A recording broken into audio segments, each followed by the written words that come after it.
Welcome to TYT Interviews, and we've got a very interesting interview for you guys today. It's with Kevin DeLeon. He's the president pro temp of the California State Senate and the candidate against Dianne Feinstein for the Senate seat in California. Senator DeLeon, welcome to the Young Turks. Well, Jack, thanks a lot for the invitation. I appreciate it. Yeah, no problem. So you're in a unique situation because here in California, the top two get into the general election, and you're a Democrat running against another Democrat, Dianne Feinstein, that people know well of. And we're in a unique situation because I think almost everybody in the Young Turks audience knows that I supported a different candidate in the primary. Okay, Allison. Yeah. Yes, that's right. So let's get the elephant in the room out of the way. Okay, there's no elephant in the room. Okay, that's really true. She's good people. She's good people. Well, literally in California, there's no elephant in the room. It's two Democrats running. But in the beginning, there was 37 people running, and Allison Hartson was one of them. You were another, and you won that race. You and Feinstein and moved on. But I'll tell you why I wanted to support Allison, and then you tell me why I was wrong not to support you. Sure. Okay. So. And I will. Okay, and you will. Good. So I was worried that you took corporate PAC money, and I was worried that that you were an establishment politician who would climb the ladder, and I was worried that that's the pattern that you would follow if you got into the Senate. So why was I wrong about that? A couple things. One, let me say something about Allison. Allison, I thought was a wonderful candidate. I love her values. I love her convictions. I said it very clearly in one of the town hall forums, in fact, with Bernie Kratz of Los Angeles. If she were to make it to the top two, I would be openly and publicly in support of Allison. I love her values again, I love her convictions, and I think she was a very exciting candidate. Listen, I'm the youngest child of a single immigrant mother with a third grade education. My mother was a housekeeper. She had the courage of her convictions to cross a border against a current of bigotry. And this was a woman who worked her fingers to the bone. And this was a woman who was both a mother and a father, who put the roof over my head, who put the clothes on my back, who put the food on the table. I had never been elected to any political office in my life. I was never a city council member, a county board supervisor, school board member, community college trustee, a water board, young college Democrat, ASB president, senior class president. I'd never been elected to anything, zero, zilch, until I ran for the state assembly. I was lucky enough to win the state assembly, and then I left the state assembly early and ran for the state senate. These are very dangerous times in our nation's history. These are very unprecedented times in our nation's history, with Donald Trump, who occupies the White House today, who's a very clear and present danger to our economic prosperity, to our values, to our progressive values, and to our people. So I made a decision that I think that someone needs to run. And you're right, there were a lot of candidates. When you open up that ballot, there looked like the white pages.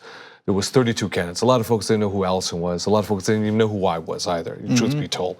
And I wasn't even sure if I'd make it into the top two, but I did.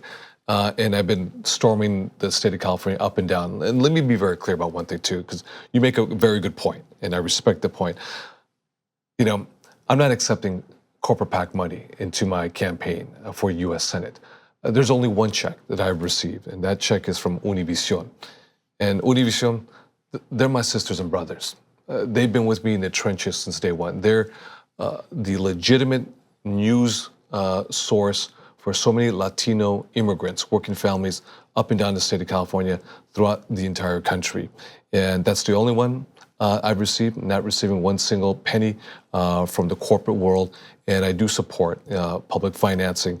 I believe there is too much money in our campaigns today, and I think that does influence good men and women on both sides of the aisle. And I've made it very clear, I'm not taking a penny from corporate America. Let's talk about why you ran for office in the first place, the first time you ran for assembly. I know you work for some nonprofits, but what possessed you to run for office when you'd never done anything like that before? That's a good question, because I was an organizer. I was a community organizer. That's where I cut my teeth politically. back in the mid-90s, 1994, there was a really mean-spirited, pernicious ballot initiative in California, Proposition 187. And Proposition 187 would have expelled young children, children who were undocumented, from our public school systems, would have denied healthcare services to undocumented families. And unfortunately, tragically, it passed in California overwhelmingly. At that time, there was a really strong economic recession, the downsizing of the Department of Defense budget because the Cold War was no longer in existence. The Soviet Union had completely disintegrated, glasnost, perestroika under Gorbachev. You had a new world order in so many words. And then in California, especially in Southern California, you had a very strong aerospace industry. So as a result of this economic recession, you had so many working families who lost their jobs. They lost their homes, the inability to put a roof over their children's head. And what I witnessed were politicians, not just Republicans, but there were some Democrats too, who took the complexities of these massive global issues and reduced them in a very simple way. You lost your job, you lost your house because of immigrants who work as dishwashers in Santa Monica or in a bistro on the west side of LA or elsewhere. And I saw the cowardly acts of these politicians. So that's where I cut my teeth politically. I made a decision, well, perhaps one of us has to run, not necessarily me, but maybe some of my friends who are organizers. I taught ESL, English as a second language, US history, civics to adult immigrants who are becoming naturalized citizens and some of them legal permanent residents. So that's why I made the decision to run for office back in 2006. So your mom was undocumented? At one time, and then she eventually became a legal permanent resident, but she never became, unfortunately, a U.S. citizen. Okay, and so it's possible under Trump that they would have taken her away. Well, it is very possible under Trump they would have taken her away, and it just sort of kind of demonstrates how personal this is to me, because had I been a very young child and my mother undocumented at this time, clearly they would have targeted someone like my mother. And nowhere is it possible that in a state like California that the youngest child with a single immigrant mother with a third grade education could rise to become the leader of our California State Senate and make it into the top two to run against a multi-billionaire for the US Senate, for the most populous state in the country. That's what makes California such a magical place. I read today, and tell me if this is wrong, and I was kind of confused, that you're Asian, that your dad is of Chinese descent. Is that true? I have some Chinese. Some Chinese, yes. That is accurate. Yeah. But both your parents were from Guatemala. I have Guatemalan, Central American, Chinese, and Mexican. And I grew up on the border. Okay. So I think I'm all California in that sense. All right. Well, that is pretty California, I'll give you that.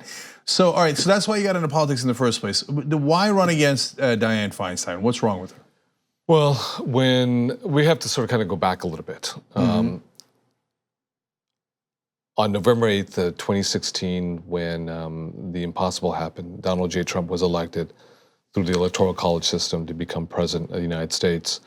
I made a decision, albeit somewhat controversial with some folks, that I would help lead the resistance because I identified Donald J. Trump as I stated a few moments ago, is a clear and present danger to our economic prosperity, to our progressive values, and to our people. So I made a decision that we would move forward on sanctuary state, that we would move forward with 100% clean energy, double down on our commitment to climate change. I would try to enshrine certain federal laws to state laws like the Endangered Species Act, Clean Air Act, the Clean Water Act, the Safe Drinking Water Acts, federal laws that were on the chopping block to be eviscerated by Donald Trump and by then EPA Administrator Scott Pruitt. So I decided to make these preemptive decisions, these strikes to protect California. And we fast forward into 2017, when I heard that the senior senator stated that we should be patient with Donald Trump with the hopes that perhaps he can become a good president in the future. That hit me like a 2x4 across the forehead. And that comment that was made 3 weeks after the tragedy of Charlottesville, Virginia, where we saw jackbooted neo-Nazis, where we saw members of the Ku Klux Klan, where we saw white supremacists, white nationalists marching in unison at night with the torches that shall not be replaced. And then The tragedy happened the following day when a young woman was killed intentionally by the white nationalist driving his car into the crowd. I thought to myself, this is the senior senator of the most diverse state, the most economically powerful state in the country, if not in the entire world. How could you make such a comment? Which demonstrated to me a major disconnection to what is happening in our communities for young children who fear after school will their mother come pick them up after school because they don't know if an ICE agent has swept them into detention and incarceration. Families who may be bankrupted because they can't afford the co-payments, their deductibles for healthcare, the air that we breathe into our lungs, the existential threat of climate change. All of these issues that are crashing on our shoulders today, that to me demonstrated the senior senator had a huge disconnect to what is happening today. And quite frankly, our values are not being represented in Washington, D.C. today. Well, then what do you think her values are? Well, I can't speak for her values. What I can speak is for what my values are. What my values are is I want to fight for Californians to elevate the minimum wage, like California, $15 an hour to $15 an hour across the nation. The dysfunction, the inaction of Washington, D.C., it's $7.25 an hour still at the national level. What's her position on that? I don't know what her position is, but I can tell you this, on the issue of Medicare for all, I don't believe for Medicare for some. She doesn't believe in Medicare for all. On the issue of immigration reform, we're 20 years after the fact. We still don't have immigration reform in the state of California. We have the largest number of immigrants from all over the world here in California, yet our voice, the ranking member of the Judiciary Committee, has not taken a leading voice on the issue of immigration reform, on the issue of healthcare for all, on the issue with regards to climate change. See, one thing I want to really emphasize, Cenk, is you can say I'm for clean air. Who's going to say you're for dirty air? Right. You can say I'm for healthcare for everybody, but be very specific with regards to Medicare for all and what the specific proposal is. You're going to say I oppose climate change. That's one thing. But another thing is to actually move the measures, even if you're in the minority, and mathematically impossible with the current crop of Republicans on the House side, on the Senate side, but how you organize around these issues, how you amplify these issues at a national level, how you take this fight even to red states, and how you can communicate to folks who perhaps voted for Donald Trump that, hey, these are measures that are nonpartisan, non-ideological. These can improve the human condition regardless of who you are and where you're from. And I think that's why Californians want a real fighter in Washington. So you just mentioned real fighter, and I think that there's an argument to be made against Dianne Feinstein, and I have made it, that she's not fighting for progressives in California. On some of the issues, though, so for example, immigration reform, she'll lean on the fact that, hey, we're in the minority, there's nothing we can do. I mean, that's a typical Democratic response. But on some of the issues, she's just not with us. On Medicare for all, for example, she's against it. So any sense of why she's against it and why seemingly the Democratic establishment is against it? Well, it's not so much that it's a criticism or even a constructive criticism of the senior senator from California. I think that the values that we share are dramatically different from the values that she shares, that she adheres to.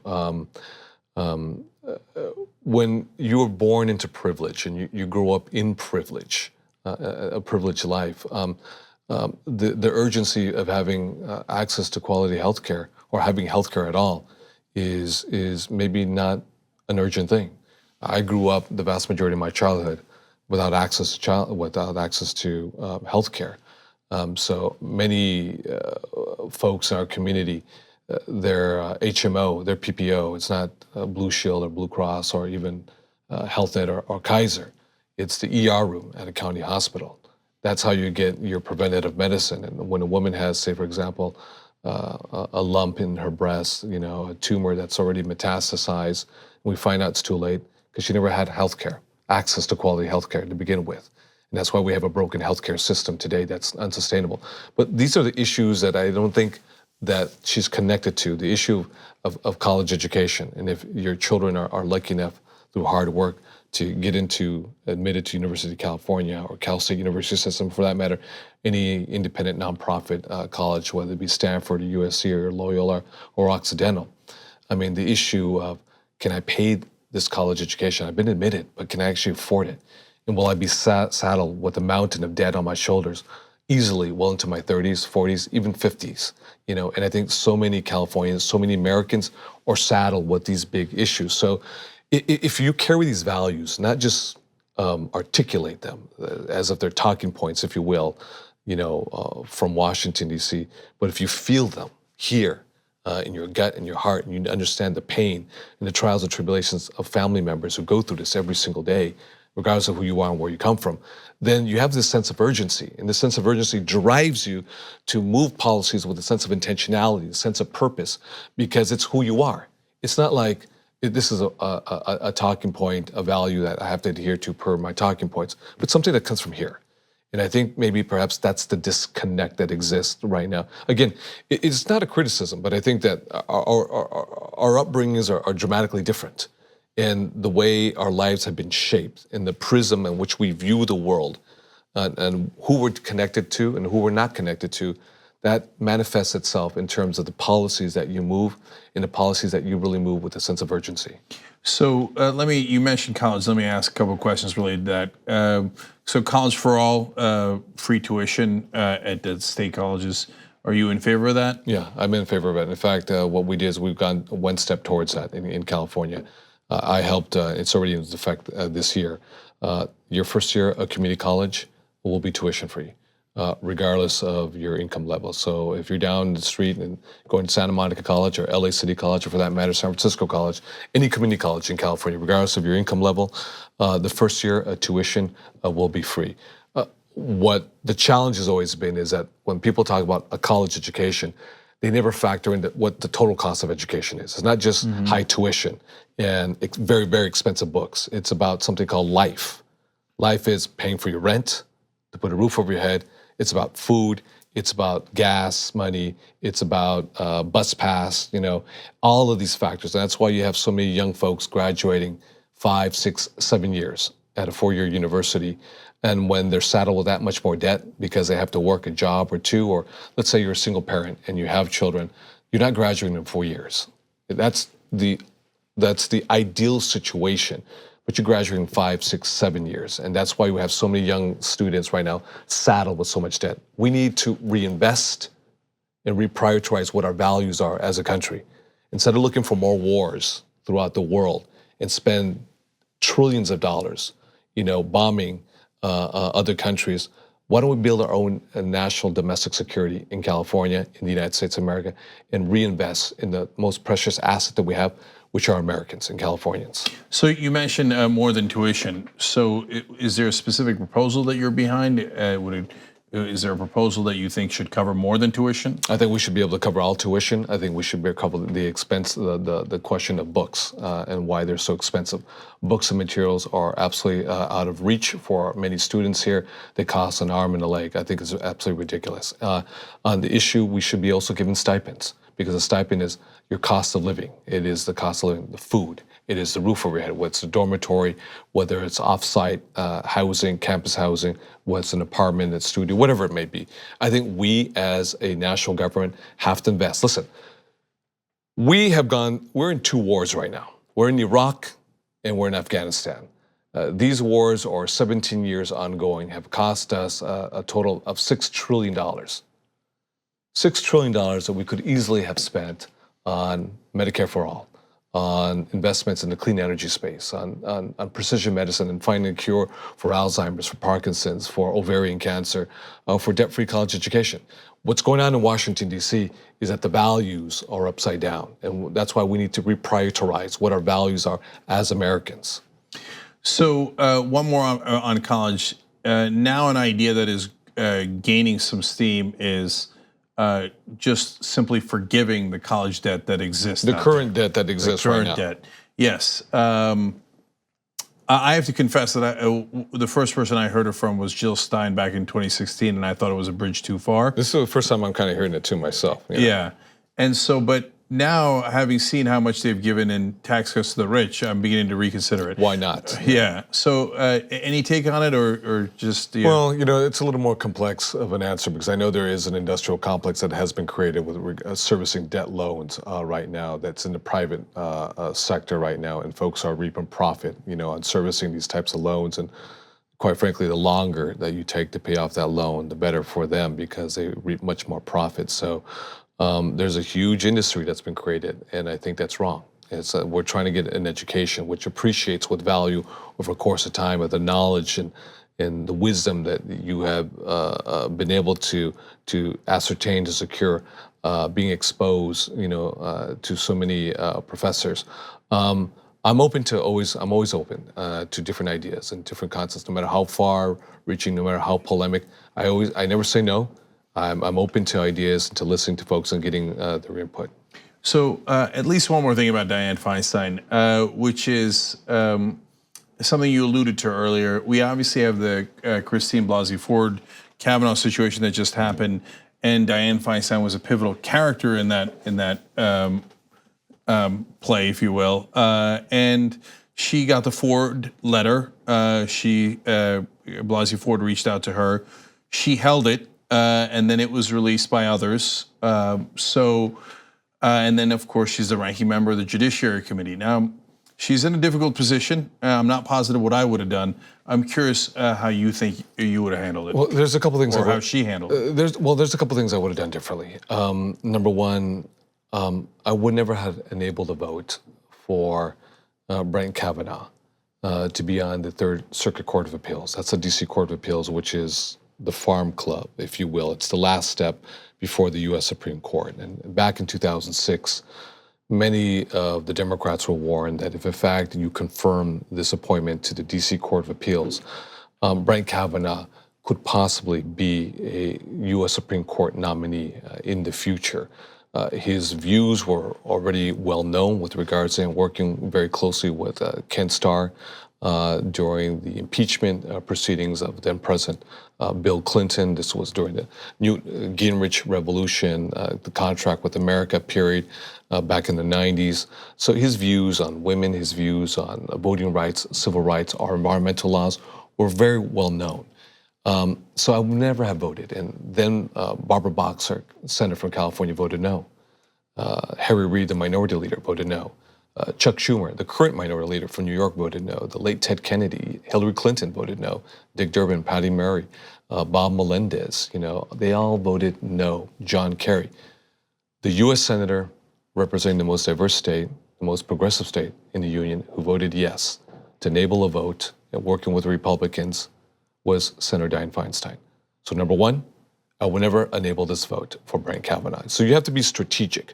You should give everyone a fair hearing, regardless of their political persuasion and ideology. There's no question about that. But also at the same time, to enable one whose views are well known, I would never have done that. Secondly, I would never vote to allow 60% of Donald J. Trump's nominees to the federal bench, which are not a term limited bench. It is a lifetime appointment. 60% of judges who will now undo a woman's right to choose, Roe versus Wade, again, our workers' rights, our civil rights, our voting rights, our environmental laws. Who knows what's going to happen with the issue of DACA when it comes to another appellate court and eventually to the U.S. Supreme Court. So to confirm 60% of Donald J. Trump's nominees to the bench is irresponsible. And it's a failure of leadership. Can I just ask real quick? I don't know the answer to this, and I don't know if you know, but what's the Democratic average for confirming Donald Trump's appellate? That's a very good question. That I don't know off the top of my head, but I would say that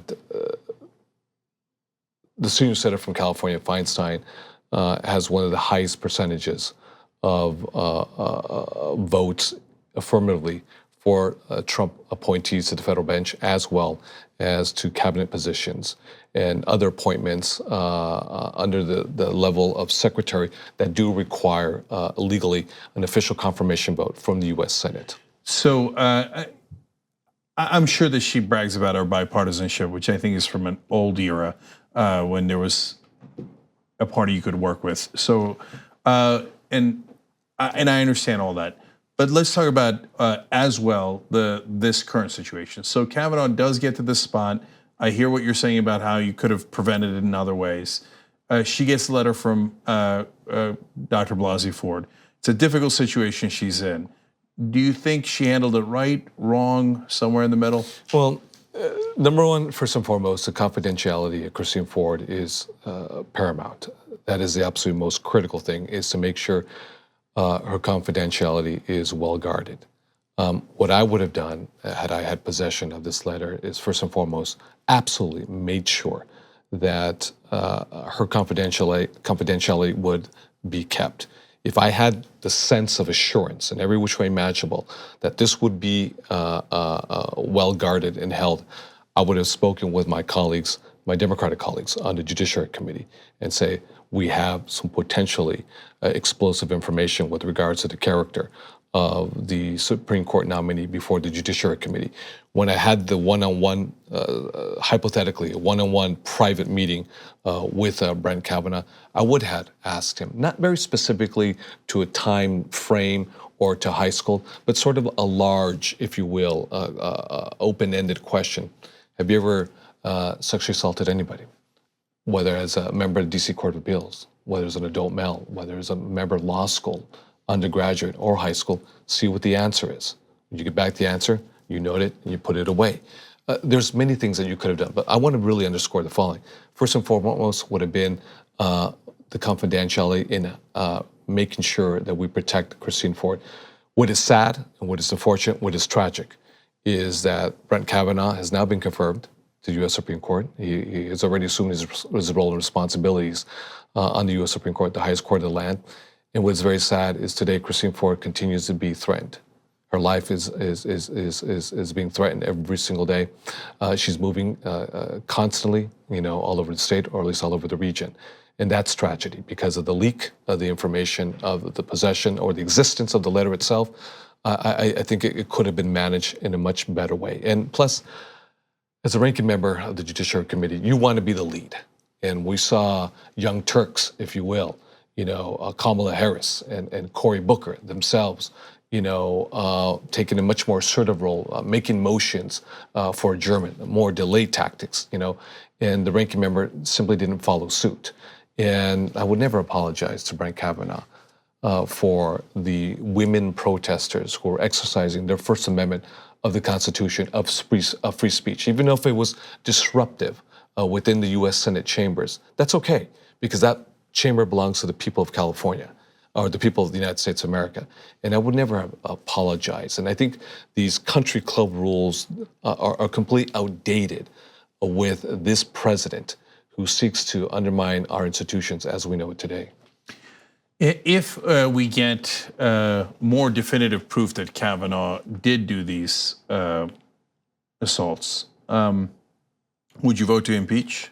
There's no question. It's ultimately up to the House of Representatives, the lower house. If they do impeach and they bring it over to right. Your role would be to convict, actually, to remove from office. Exactly. And you would do that if you have proof. There's no question about it. Because let me tackle this issue head on with the issue of impeachment too, because I don't believe, for partisan purposes, Democrat, progressive, moderate, conservative Dem, moderate Republican, far right-wing, ideologically driven, in charge Republicans, that impeachment, the legal process, should ever be politicized or weaponized. I don't believe in that at all whatsoever. I believe that you have to have a legal standard. And once that legal standard has been established, then if you can move forward with articles of impeachment, then you do move forward, if in fact that is the wish of the body. That being said, I want to really underscore, I'm not into hyper-partisanship to weaponize the process of impeachment. There's a legal standard, baseline that must be met. And if that baseline is met, then you do move forward with articles of impeachment. So now that we're on that topic, how about for Donald Trump? Yes, I think it applies. I think we have a president that makes Richard Nixon look like a choir boy in comparison. I think the financial enrichment, financial gain for both him and his family members, the assets, I think potential real obstruction of justice, with a federal investigation with regards to any type of collusion with external spy agencies or nations, in this case, the Russians or the Politburo of the Russians and these national security spy apparatus undermining the electoral process in the United States of America, 2016 presidential elections. The question is yes. And again, let me emphasize, I'm not into weaponizing impeachment, but there is a legal standard for me.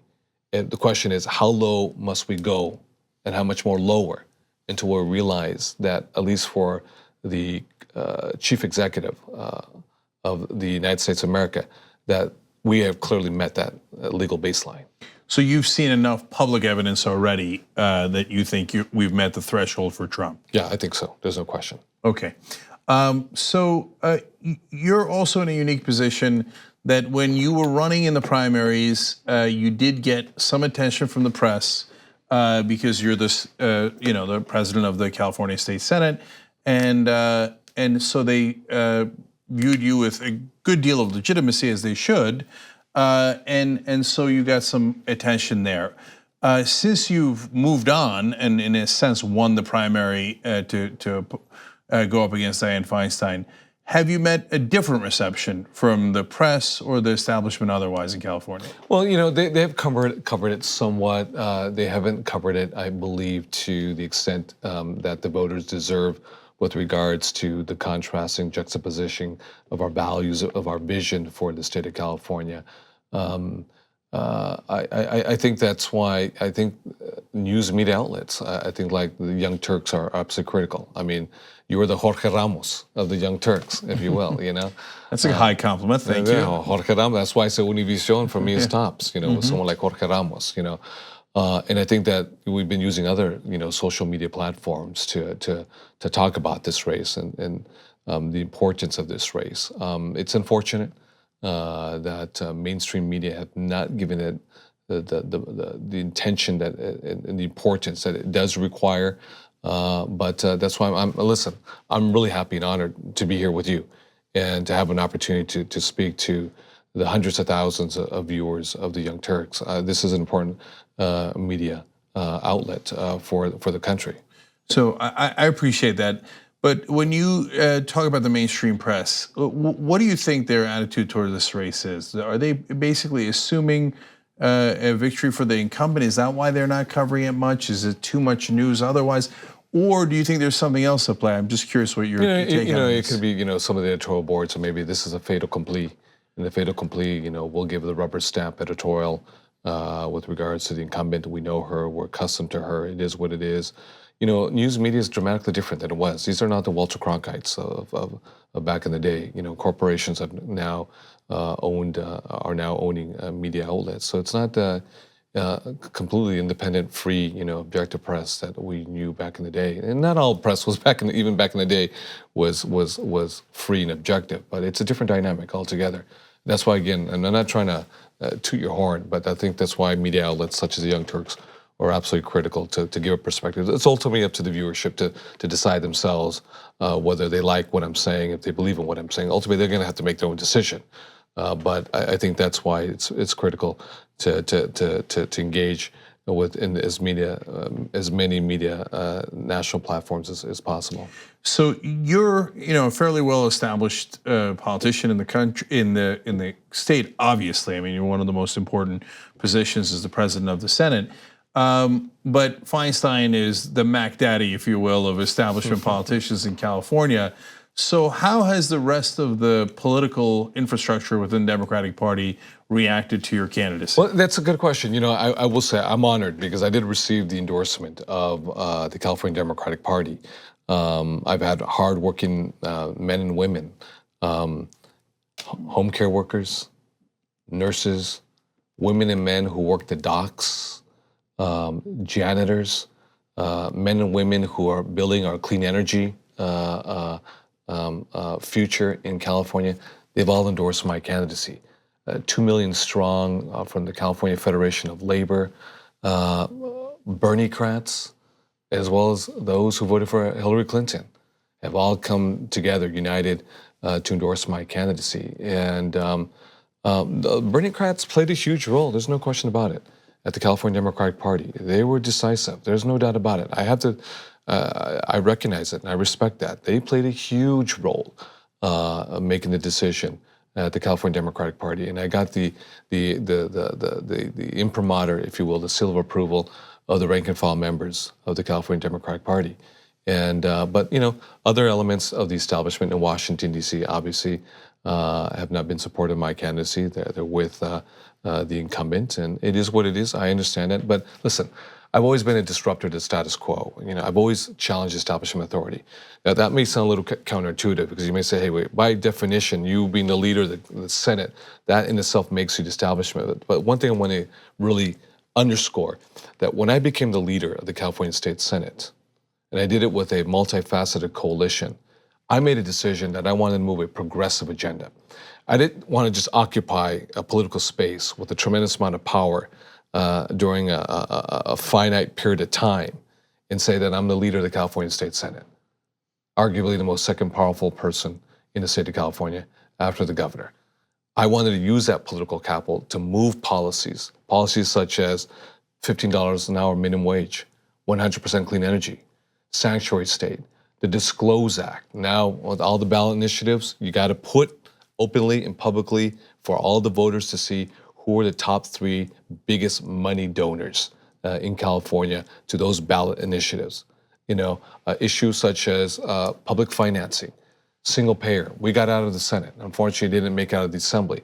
But I wanted to use my position as disrupting the status quo and not just being part of the establishment. And if given an opportunity by the voters of California, those are the type of values I want to take back to Washington. We've got to export California values to Washington, not the other way around. So you mentioned Disclose Act there. So that's the campaign finance reform, money in politics. So if you're in the United States Senate, what are the proposals that you think you'd be in favor of on that issue? Well, listen, I worked closely with Trent Lang, and really closely with Trent Lang, and we moved something that I think is far-reaching. I think we might have more work to do in California when it comes to campaign financing, when it comes to campaign reforms, when it comes to public financing. We have a lot more work to do in California. It's just the beginning, if you will. In Washington, D.C., quote-unquote, Citizens United has to be overturned.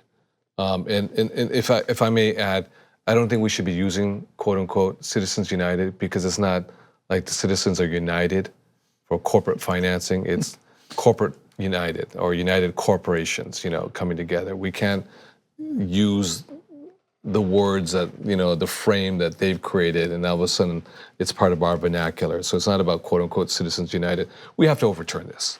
That's the bottom line at the US Supreme Court. Now with the 5-4, it's tough. With a Republican president, it's tough. But we have to work hard to get a Democratic president in the White House. We have to work hard to get a Democratic US Senate if we're going to overturn corporate united. And that's and we need to do public financing. We just have too much money in the system. So would you support a constitutional amendment to do public financing of all elections? Yeah, without in the a question. I voted for public financing in the California legislature time and time again. So that's nothing new to me. Yeah. And how about a convention to propose an amendment? So there's 2 paths to an amendment. 2/3 of Congress proposing one, which is difficult in these times. Yeah, that's true. Or 2/3 of the states proposing a convention to propose an amendment. Yeah, I'd support that. That's not difficult. Yeah. Okay. That's not difficult because I'm on the record and I voted on numerous occasions for public financing. So to me, it's something that it's not a no-brainer because if you believe there's too much money in the political system today, then to vote for public financing, whatever the process vehicle may be, whether it's a constitutional change that requires 2/3 of both houses as well as the legislative bodies throughout the country, then so be it. It'd be a hell of a difficult to do it with the current climate today, right. But we have no other choice because right now the Republicans have an absolute trifecta in terms of the executive branch, the bicameral legislative branch, and right now the feather in the cap is what they rammed through the U.S. Senate with regards to Brett Kavanaugh on the 5-4 decision. Yeah. So, and California has voted for a convention. So it's one of the 5 states that has. Yeah. And you were there. So that makes sense. So you mentioned Bernie Kratz earlier, and it does look like there's, and I certainly believe there is, a fight for the soul of the Democratic Party. And so to oversimplify, people I'm sure are curious which side you come out on. So now you might agree with their policies in different areas, et cetera, and it's not to say that one group is the bad guys necessarily, but there's the Bernie Sanders, Ro Khanna, Ocasio-Cortez wing. Then there's the Schumer, Pelosi, Tom Perez wing. So is there one wing that you identify with more? Well, I know Ro Khanna. Ro Khanna is a good friend of mine. Ro Khanna is a strong supporter of my candidacy, along with Jimmy Gomez and a handful of other progressive Democrats like Raul Grijalva from the state of Arizona, who is the chair or was the chair of the Progressive Caucus in the Congress. So these are very strong supporters of mine. I actually had the honor of having dinner with Alexandria Ocasio-Cortez just recently. We were both speakers back to back at the Netroots conference in New Orleans. So just about maybe a month and a half ago. I love her politics. I love where she stands. I love the courage of her conviction. It concerns me the attacks that she has been receiving, as if somehow, some way, she's a subversive. She's a strong young woman with the courage of her convictions. She has very strong values, and she says, "These are proposals I have, and these are the proposals. If given an opportunity, I'd like to move forward into Congress." There's nothing wrong with that, because folks in the middle and folks on the right have the opportunity to move their proposals, and we have the debate to see which proposals are much stronger. So I have a strong affinity for these individuals in the Congress, and if given an opportunity to be your voice in Washington, Cenk, I'd be working closely with them along with everybody else. Yeah, and Ro Khanna and Raul Grijalva, for the folks at home, are the first 2 incumbents to become just Democrats, which is to run without corporate PAC money and on a really progressive platform. So can I add something, Cenk? Yeah. And these 2 individuals endorsed me right away.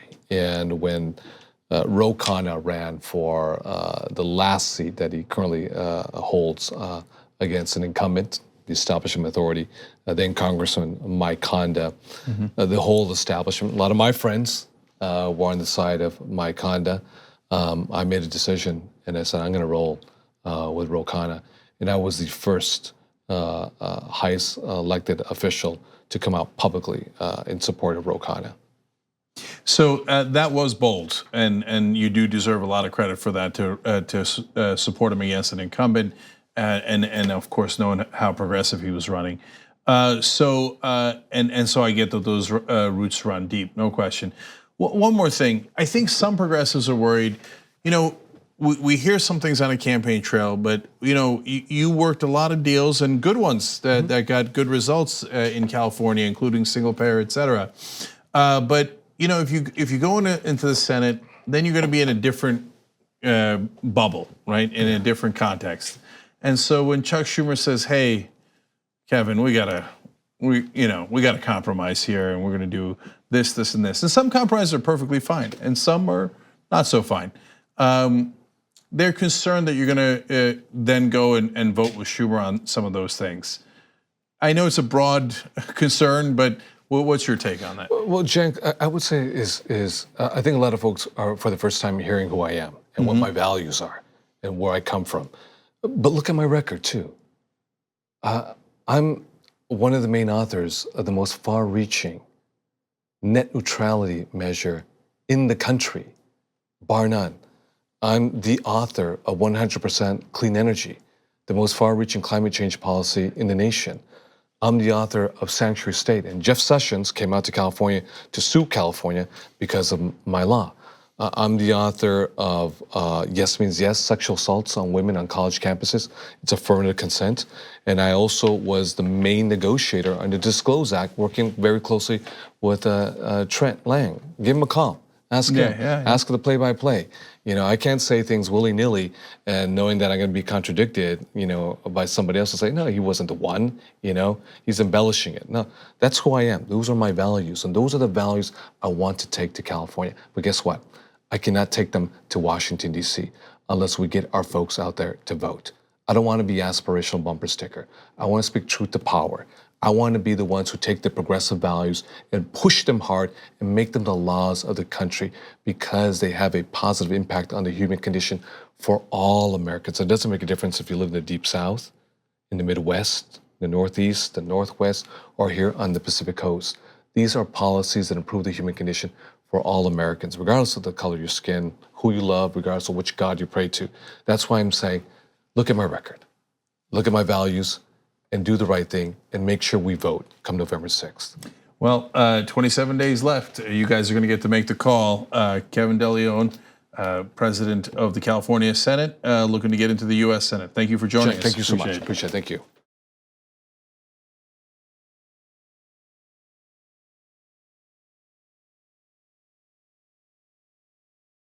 If you liked this interview and you're at the end, so apparently you liked it a little bit, thank you for watching. We really appreciate it. You can watch them live as they happen if you're a member. Only members get that. Go to tytnetwork.com/join, and you get not only interviews live, you get the Young Turks live, you get Aggressive Progressive live, Old School, and all of it commercial free. Come join us right now. tytnetwork.com/join.